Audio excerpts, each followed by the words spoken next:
Sat there with Kharge ji and I listened to it. And I must say, I struggled through the President's address to maintain my attention on what was being said. Because I had heard pretty much the same President's address the last time and the time before that and the time before that. And it was the same laundry list of things that the government has done. We have done this, we have done this, we have done this, 50 or 100 things that the government has done. And so while I was sitting there, I was thinking, okay,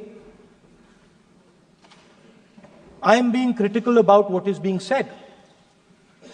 And I am saying that this is not the type of President's address that should be delivered. Well, the question came to my mind, what type of address would an India Gathbandhan government deliver? How would that address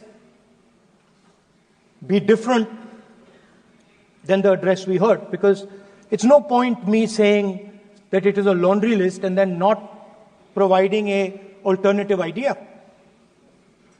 And so today I would like to lay out some dimensions of what an alternative address would look like, what the India Gathbandhan would probably focus on, and where we would lay emphasis. The future of this country is going to be decided by the young men and women of this country, the youth of this country. So I think anything we say has to be addressed to them, has to be spoken to them. The first thing in front of us, and this is something I'm sure the Prime Minister would accept, and pretty much everybody in this room will accept, is that even though we have grown fast,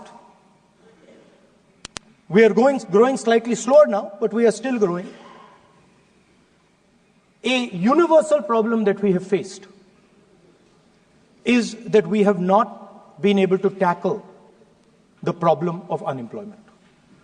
No, neither the UPA government nor today's NDA government has given a clear-cut answer to the youth of India about employment.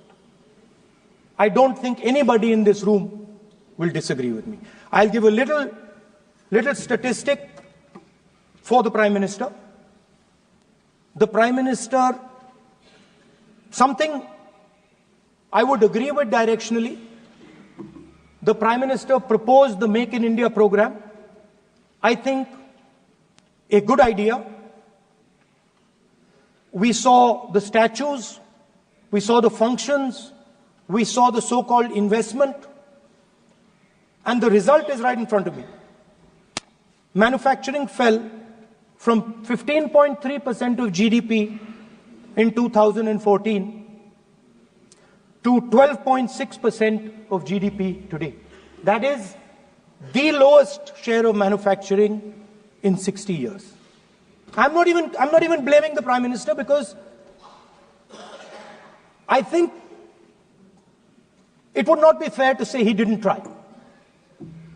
I could say that the Prime Minister tried, and I think conceptually Make in India was a good idea, but it's pretty clear that he failed, because manufacturing went from 15.3% of GDP to 12.6%. So the first question that any alternative vision would answer to the youngsters of our country is, okay, what and how are we going to solve this problem of employment? Any country basically organizes two things. You can organize consumption, and then you can organize production. Modern way of saying organizing consumption is services. modern way of saying organizing production is manufacturing. But there is more to production than simply manufacturing. For example, agriculture also is about production. Now, pretty much every government since 1990 has done a decent job on consumption, on organizing consumption. Which are the companies that organize consumption? Uber organizes consumption. Reliance organizes consumption. Adani organizes consumption. But we have, as a country, failed in organizing production. We have excellent companies that try to organize production. They are the Mahindras of this world. They are the Bajajs of this world. Part of Tata's organizes production, but the record of the country on organizing production is dismal. And essentially what we have done is we have handed over the organization of production to the Chinese. So this mobile phone, even though we are saying we make this mobile phone in India, that is not a fact. This phone is not made in India. This phone is assembled in India. All the components of this phone are made in China. The network that has produced this phone is made in China, is owned by China. So every time we use a phone, every time we wear a Chinese shirt, a Bangladeshi shirt, every time we wear a pair of Chinese sneakers, we are paying a tax to China. Because some Chinese youngster is earning a salary to make or to produce that product. So the first message I would give in a presidential address would be that India has to focus completely on production. Because if we do not focus on production and we continue to focus only on consumption, we will find that we will run huge deficits, we will increase inequality, and eventually we will run into a serious problem. Social problem because of unemployment, which we are already facing. If you look at the numbers of the amount of people who are in jail, if you look at the numbers that are spent on internal security, if you look at the numbers spent on our police forces, they're all spiraling. They're all rising. And everybody understands that social tension is on the rise in India. So now the next question comes, okay, so where is this employment going to come from? What is India going to produce? And for that, I'd like to tell all the youngsters of this country that there is a revolution taking place, an exciting revolution. The world is transforming completely. And the change that is taking place, at the heart of the change that is taking place, we are moving from the world of the internal combustion engine to the world of the electric motor. We are moving from petrol to batteries. We are moving wind, solar, potentially nuclear energy. So our entire way of moving is changing. And this is going to change every single thing. It is going to change warfare. It is going to change medical treatment. It is going to change education. It is going to change how we eat. It is going to change every single thing. Now, the last time there was a revolution, called the computer revolution, the government of India had a clear focus. We looked at that revolution. It was the Congress government. We looked at the revolution and we decided clearly that we are going to focus on the development of software. And we rode the wave of that revolution. And today you can see the result. I remember people laughing. I remember people laughing when the computer was being talked about. You mentioned Mr. Vajpayee. I respect Mr. Vajpayee, but Mr. Vajpayee gave a speech saying that computers are of no consequence to India. So, what is important when there is a revolution? What is important is that you understand what are the drivers of that revolution and where exactly do you need to focus, where exactly do you need to sit in that revolution. I said that this revolution is going to change everything. And I want the youngsters in this country to think about it. There is a war going on in Ukraine. The war in Ukraine is actually a war between the internal combustion engine and the motor, the electric motor. The electric motor is inside the drone, the engine is inside the tank. And if you look at what is going on in Ukraine, the tanks are dying by the thousands. And small little drones with electric motors, small batteries, not much bigger than that, are destroying the entire tank artillery infrastructure of both Ukraine and Russia. So the drone is the electric motor. The drone is the battery. The drone also needs to see. So the drone is a camera. In the same way, electric cars, the electric car is a motor. The electric car is batteries. The electric car is cameras. Robots are exactly the same thing. Robots are electric motors, multiple electric motors with cameras, with batteries. And this is what the revolution is going to look like. So there are basically 4 technologies that are driving this entire change in mobility. Electric motors, batteries, optics, and then on top of that, you can apply AI. Now I want to tell the youngsters of this country, people talk about AI. But it's important to understand that AI on its own is absolutely meaningless. Because AI operates on top of data. Without data, AI means nothing. And if we look at data today, there is one thing which is very clear.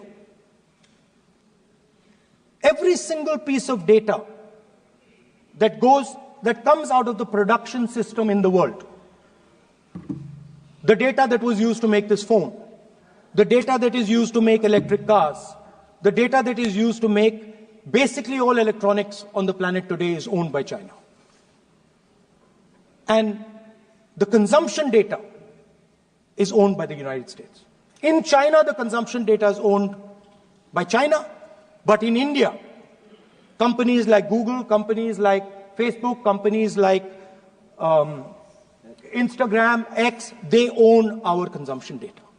So if India wants to talk about AI, it has to first answer the question, what data is going to power that AI? And the answer today is India does not have that data. Neither does India have production data, neither does India have consumption data. We have handed our consumption data to the big American companies, and the production data we don't have anyway. So what would that vision look like? The first thing, we would start getting youngsters excited about this revolution. We would start to introduce the idea of a completely new way of moving, a complete revolution in how things move. We would start teaching our children in schools about batteries, about electric motors, about how these things combine, about how drones, robots, electric cars are structured, how they will work together. And most important, we have to start building a production network so that we can get access to production data. Now, what would we focus on? We would not give you a laundry list. China has at least a 10-year lead on India in this space. China has been working on batteries, robots, motors, optics for the last 10 years, and we are behind. So what would our president's address say to the youngsters? We will choose critical areas in each one of these technologies, and we will start to build capabilities in those areas. The second thing we would do, we would ensure that our banking system is not captured by 2 or 3 companies that basically do not allow you to build a production system. But our banking system is open, is dynamic, and is accessible to small and medium businesses and to millions and millions of entrepreneurs who want to take part in this revolution. Our foreign policy would take into account this revolution. When we talk to the United States, we would not send our foreign minister to invite our prime minister to his coronation. We will not send him 3 or 4 times, please invite our Prime Minister. Because if we had a production system and if we were working on these technologies, the American president would come here and invite the Prime Minister. So it is important to understand where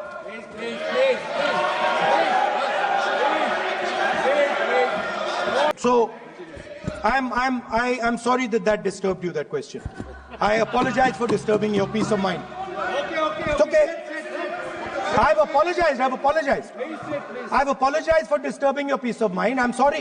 So we would start by telling our young men and women that they have to be at the forefront of this revolution. We cannot afford that the Chinese are at the forefront of this revolution. Number one. Number two, we would ensure that the absolute best experts on these technologies would talk to our students, would talk to our youngsters, and guide them on what a future, on what these future technologies are going to do. We would make them partners in this revolution. Now, we talk about defense. And today, we have the Chinese. And the Prime Minister has denied it. And the army has contradicted the Prime Minister. It's true. The Prime Minister has denied it. The Prime Minister has denied it. And the army has disagreed with the Prime Minister that China is sitting on 4,000 square kilometers of our land, of our territory. The Prime Minister has denied that Chinese forces are inside our territory, but for some reason, our army keeps talking to the Chinese about their entry into our territory, and our Chief of Army Staff has said that the Chinese are inside our territory. This is a fact. This is not invention, this is a fact. Now, but the reason China is inside our territory is important. Because people think that wars are fought between armies and their weapons. But the fact of the matter is that wars are fought by industrial systems. The fact of the matter is that China has an industrial system that is far stronger, far bigger than our industrial system. And that is why they have the guts to come inside this country. The reason China is sitting inside this country is because Make in India has failed. The reason China is sitting inside this country is because India is refusing to produce. And I am worried that India is going to give up this revolution to the Chinese once again. The reason I made this reference is because everything is connected. If and when we fight a war with China, we will be fighting with Chinese electric motors, Chinese batteries, Chinese optics, and we will be buying Chinese motors, Chinese optics, Chinese batteries. It is a non-sustainable proposition. That is why for our security, for the future of our children, for the future of our country, we have to build a production system, and we cannot allow this revolution to go by. Yes. Now, the next step, we have a strategic partner called the United States. The partnership should focus on how India and the United States can work together to take advantage of this revolution. That is what the conversation should be on. Please understand that India is as important as the United States for the simple reason that they cannot build an industrial system without us. They cannot build a production system without us. No matter what they say, The Americans simply cannot do what India can do because their cost structure is much, much, much more expensive than ours. We can build things that the Americans would never imagine. India can do that. So that would be the first part of a president's address. We would talk to the youngsters in India and say to them, we want you to be partners in this revolution. We want to change the Indian banking system so you can have access to it. And we believe in you, we trust in you, and we believe you can take on the Chinese. That's the first part. The second part would be about participation. We have done a caste census in Telangana. And what we have found is shocking. Almost 90% of Telangana is either Dalit, Adivasi, backward, or minority. Almost 90%. And I am convinced that that is the story across the country. I am absolutely convinced that the OBC population of this country is not one less than 50%, possibly 55%.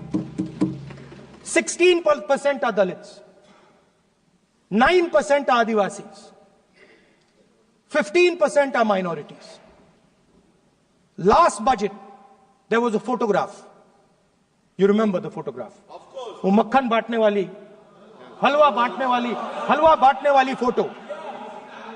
मैं हैरान हो गया कि इस बार photo ही हटा दी. हलवा खिलाया मगर दिखाया नहीं किसको खिला रहे. तो at the center of any new development paradigm for this country, which runs parallel with the production paradigm I spoke of, which works together with the production paradigm I spoke of, is the participation of lower castes, OBCs, Dalits, Adivasis in the wealth of this country. If we look at the largest corporates in this country, they're all owned. None of them are owned by OBCs. None of them are owned by Dalits. None of them are owned by tribals.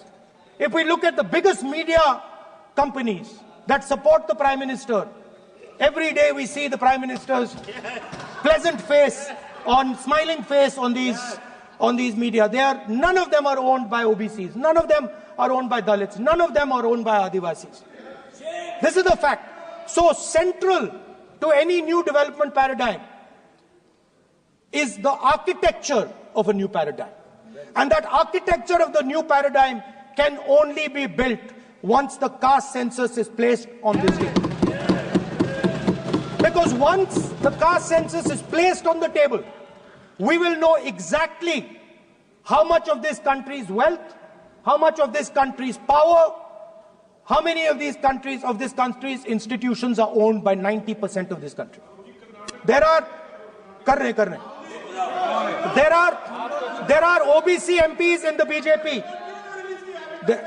There are OBC MPs in the BJP. There are Dalit MPs in the BJP. There are Adivasi MPs in the BJP. Remember, you are OBCs, you have 50% of the population and you have absolutely no power. I know that you're sitting there and you cannot even open your mouth. That is the truth of the country. Speaker sir, so the idea is, on one side, allow India and the Indian youngsters to participate in the coming mobility revolution. Allow them to participate in building robots, in building drones, in building electronic items, in building EVs. And on the other side, running parallel. So, parallel ideas. One idea, participate in the mobility revolution. Whether you're thinking of economy, weapons, production, healthcare, India should participate in this revolution. India should become the master of the electric motor, master of the battery, master of optics, and master of AI applied on top of that production system. Now imagine the power of AI when we apply it to the caste census. You imagine what we will do with AI and what we will do with the social revolution in this country when we start to apply AI on the data that we get from the caste census.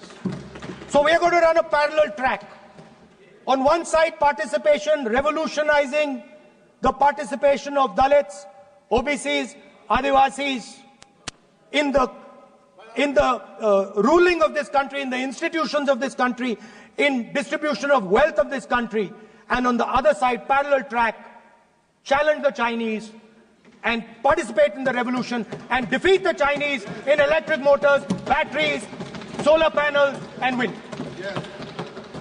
So that is the first two parts of any presidential election address that any India Gathbandhan leader would give you. The final, of course, we go back to the Constitution. This, our favorite, just like the production system is a weapon, just like Jati Jangarna is a weapon of transformation, this is what the entire architecture is built on.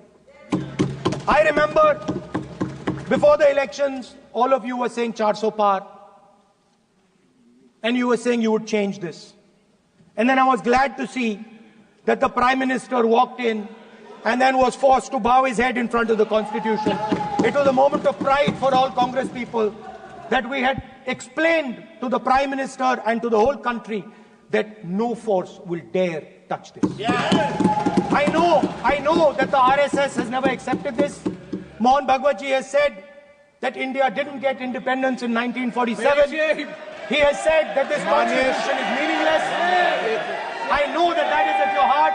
We will never let your dream come true. This constitution is going to rule India always. Now, एक minute sir Mohan भगवत आप ने नियम प्रक्रियाओं की पालन करें आपसे अपेक्षा सर मोहन भगवत जी ने स्टेटमेंट दिया मोहन भगवत का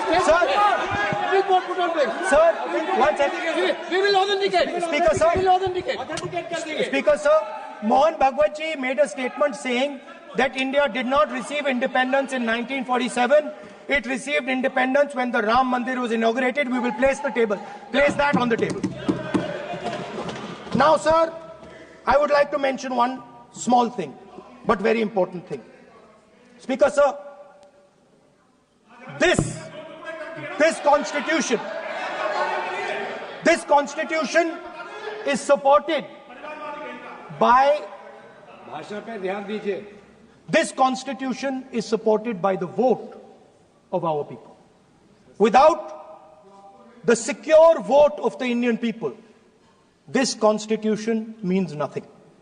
Now I want to bring to the notice of this House some data, some information about the Maharashtra election. Very simple stuff. Speaker sir, between the Lok Sabha election, which the India Alliance won, and the Vidhan Sabha election,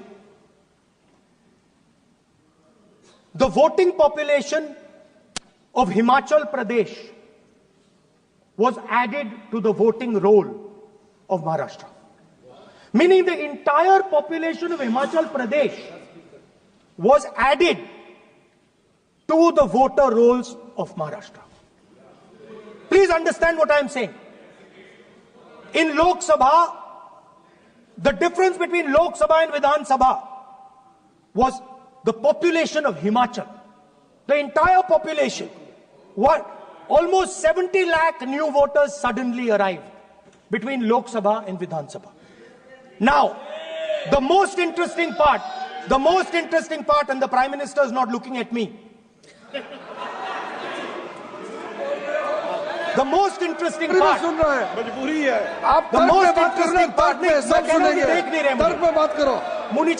suddenly. The most interesting part is,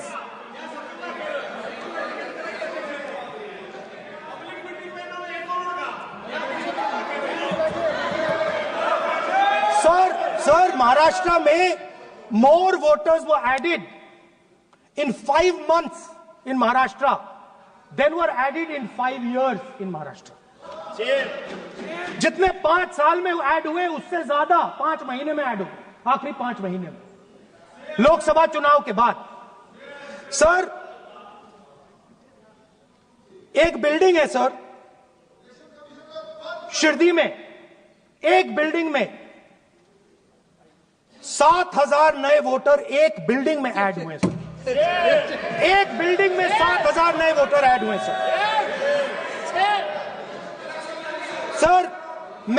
मैं कोई आरोप नहीं लगा रहा हूं, मैं कोई आरोप नहीं लगा रहा हूं, मैं सिर्फ ये कह रहा हूं सर कि इसमें कुछ ना कुछ प्रॉब्लमैटिक है कि हिमाचल प्रदेश जितने बड़े वोटर्स लोकसभा के बाद जादू से आ जाते हैं। अब हम क्या कह रहे हैं, हमने इलेक्शन कमीशन से रिपीटेडली कहा है कि हम आरोप नहीं लगा रहे हैं, आप एक काम कीजिए, हमें लोकसभा की वोटर लिस्ट दे दीजिए, नेम एड्रेस और इलेक्ट्रॉनिकली दीजिए, और विधानसभा नहीं है। नहीं सर, नहीं नहीं नहीं नहीं नहीं नहीं स्पीकर सर वो सब वेबसाइट पे रहती है, सब जानते हैं, कभी भी कोई निकाल सकता है। स्पीकर सर, मैं समझा देता हूं सर। स्पीकर सर वो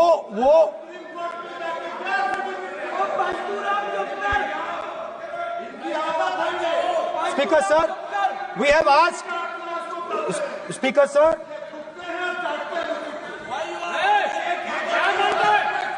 Speaker sir, we are asking this question. We are asking this. Speaker sir, population of Himachal Pradesh. Please. Population of Himachal Pradesh has voted. Extra has voted in Maharashtra. We are saying to the Election Commission, please give us the names and addresses and polling booths of all the workers in the Lok Sabha and all the workers in the Vidhan Sabha, so we can calculate who these new workers are, who these new voters are. Interestingly, the new voters are mostly in the constituencies that the BJP has swept. Please understand. The new voters have been added mostly in the constituencies where BJP has swept. I am still not making an allegation.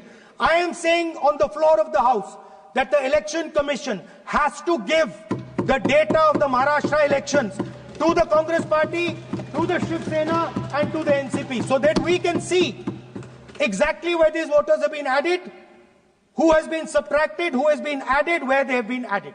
This is not a irresponsible request. This is a very simple request for them to fulfill.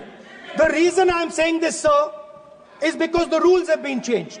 This is not just said in isolation. Speaker, sir, the election commissioner used to be chosen by the Prime Minister, Leader of Opposition, and the Chief Justice. Sir, the Chief Justice was removed from that committee. Why? Why? This is the question, sir. This is the question to the Prime Minister. Why was the Chief Justice removed from the committee? Now, in a few days, I am going to go to the meeting. I am going to go to the meeting. There's going to be Mr. Amit Shah and Mr. Modi ji. And there's going to be me. 2 to 1. Why am I even going to the meeting? What is the purpose of me going to the meeting? I am only going to the meeting to certify what Modi ji and Amit Shah ji are going to say. Right? Whereas if the Chief Justice was there could be a discussion. Chief Justice and Leader of Opposition could say, no, we don't agree. So, there seems to be a calculated strategy. Now, just prior to the Lok Sabha, the election commissioner was changed and 2 new election commissioners were placed. Yes. We know that the election dates were changed. Yes. We know that the elections were postponed. These are facts. These are not things I am inventing. So, in order to safeguard this constitution, the entire opposition requests the data for the Maharashtra election. We request the data and the electoral voter list for Lok Sabha and the corresponding list for Vidhan Sabha. And I am very confident that the Election Commission will not give us this information.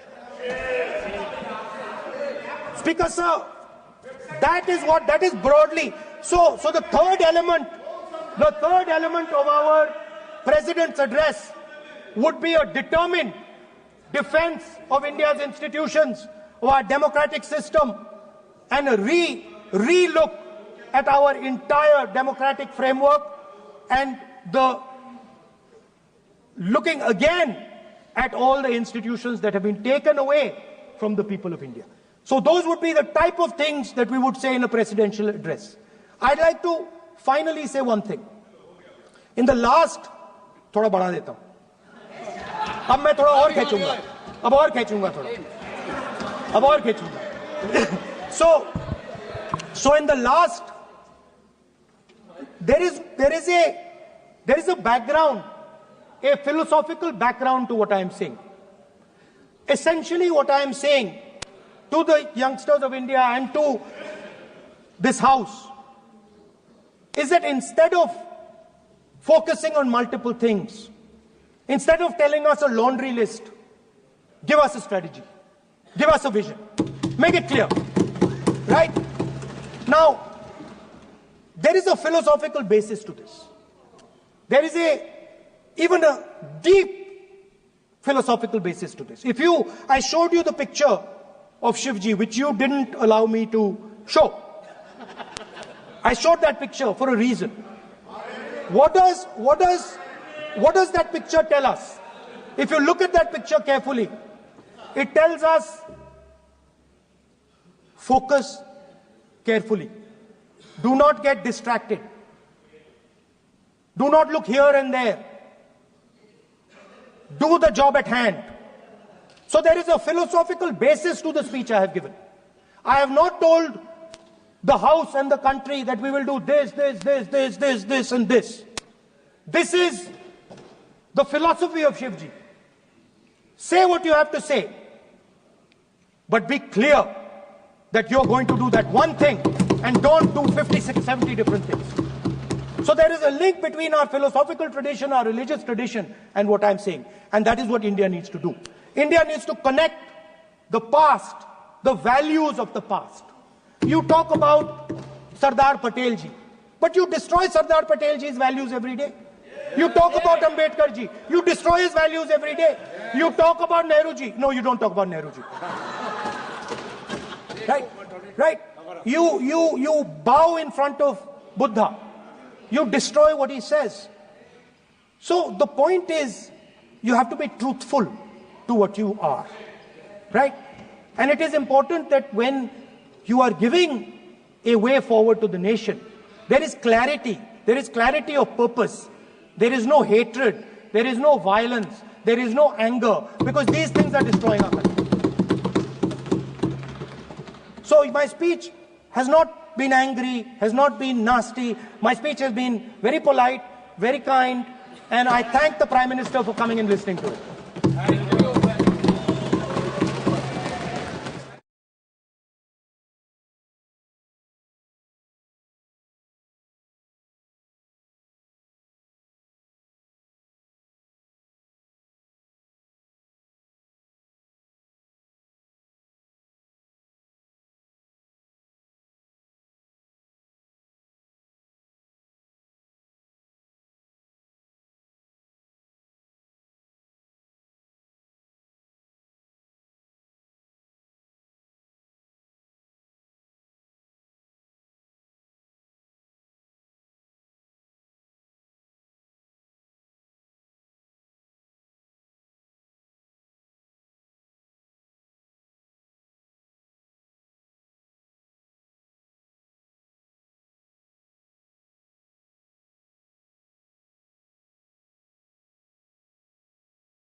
Neither the UPA government nor today's NDA government has given a clear-cut answer to the youth of India about employment. I don't think anybody in this room will disagree with me. I'll give a little statistic for the Prime Minister. The Prime Minister, something I would agree with directionally. The Prime Minister proposed the Make in India program. I think a good idea. We saw the statues, we saw the functions, we saw the so-called investment, and the result is right in front of me. Manufacturing fell from 15.3% of GDP in 2014 to 12.6% of GDP today. That is the lowest share of manufacturing in 60 years. I'm not even blaming the Prime Minister, because I think it would not be fair to say he didn't try. I could say that the Prime Minister tried, and I think conceptually Make in India was a good idea, but it's pretty clear that he failed, because manufacturing went from 15.3% of GDP to 12.6%. So the first question that any alternative vision would answer to the youngsters of our country is, okay, what and how are we going to solve this problem of employment? Any country basically organizes two things. You can organize consumption, and then you can organize production. Modern way of saying organizing consumption is services. Modern way of saying organizing production is manufacturing. But there is more to production than simply manufacturing. For example, agriculture also is about production. Now, pretty much every government since 1990 has done a decent job on consumption, on organizing consumption. Which are the companies that organize consumption? Uber organizes consumption. Reliance organizes consumption. Adani organizes consumption. But we have, as a country, failed in organizing production. We have excellent companies that try to organize production. They are the Mahindras of this world. They are the Bajajes of this world. Part of Tata's organizes production, but the record of the country on organizing production is dismal. And essentially what we have done is we have handed over the organization of production to the Chinese. So this mobile phone, even though we are saying we make this mobile phone in India, that is not a fact. This phone is not made in India. This phone is assembled in India. All the components of this phone are made in China. The network that has produced this phone is made in China, is owned by China.